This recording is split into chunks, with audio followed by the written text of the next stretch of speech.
Presidente Montedoro, manca poco all'inaugurazione della sede della sua associazione, l'Associazione della Tutela delle Colline e Patrimonio dell'Umanità. Quali sono le prossime iniziative? Beh sì, manca poco e siamo contenti perché eravamo partiti nel 2020 con l'8 di marzo, proprio nel giorno della donna, però abbiamo dovuto rimandare per le note vicende che ci sono state, quindi il 7 settembre aspettiamo tutti veramente qui a Valdobbiadene per l'inaugurazione della nostra sede a Villa dei Cedri, che oggi tra l'altro ci ospita, per cui ringraziamo anche il sindaco. E i prossimi passi sono tanti, sicuramente oggi siamo qui proprio per parlare della bellezza di questo territorio e sicuramente con diciamo, la conclusione della tracciatura dei percorsi non soltanto dei comuni della core zone ma anche della buffer e della commitment, sicuramente questo è un passo importante perché daremo ai turisti la possibilità veramente di venire in questo meraviglioso paesaggio e poterlo assaporare. E ricordiamo anche il cammino UNESCO delle colline UNESCO. Sì, anche quello, che in realtà quello sarà proprio attraverserà la core zone, per cui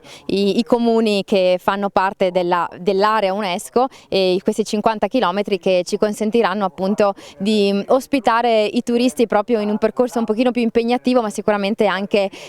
più piacevole e che potrà impegnarli per qualche giorno. Assessore Canel, questa sera non solo le colline patrimonio dell'umanità ma tutti i patrimoni UNESCO della regione Veneto, forse ne arriverà un altro, incrociamo le dita per Padova, insomma non ci manca la bellezza. Beh, assolutamente no, diciamo che il Veneto da questo punto di vista si distingue, sono ben 8 oggi e aspettiamo se arriva anche il nono. Questo significa che è una regione che ha molto da dare, tra l'altro i patrimoni UNESCO presenti nel territorio non sono solo dal punto di vista culturale ma anche dal punto di vista naturalistico oppure dal paesaggio culturale, che è il caso per esempio delle colline di Conegliano Valdobbiadene, quindi significa che questa regione ha la possibilità di dare una varietà sul territorio importanti in termini di destinazioni, anche di prodotti turistici ma soprattutto di bellezze di vario tipo, di vario genere. Quindi che dire, noi diciamo tutti a livello italiano e internazionale: venite in Veneto perché questa è una regione da scoprire. È stato detto tante volte che qui bisogna puntare su un turismo di qualità, non di quantità, forse è l'unico futuro per il patrimonio dell'umanità delle colline di Conegliano e Valdobbiadene. Assolutamente sì, io condivido questa espressione perché questo territorio non sarebbe nemmeno in grado di gestire flussi troppo elevati. Non abbiamo ancora le strutture, non abbiamo la viabilità, non abbiamo forse neanche i servizi in questo momento,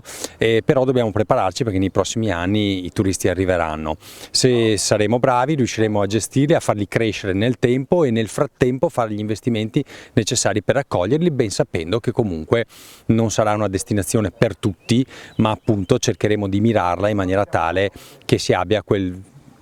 cosiddetto turismo di qualità che permette anche di dare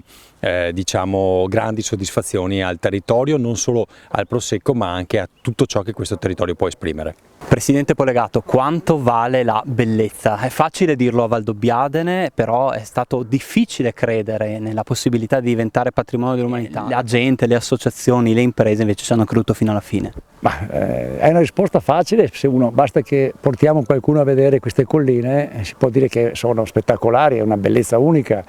E quindi oltre al vino che ormai tutto il mondo conosce, perché il Prosecco non ha più confini, noi ad esempio siamo presenti in 115 paesi,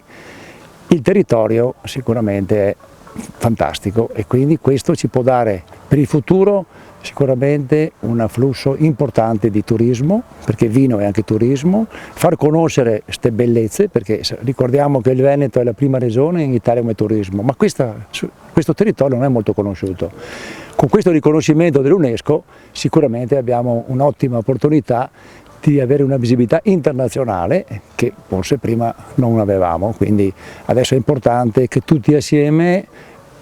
siamo convinti che questa sia veramente una grande occasione per far conoscere questo territorio e far economicamente importante per tutte chiaramente la filiera e tutto l'indotto, non è solo le aziende vinicole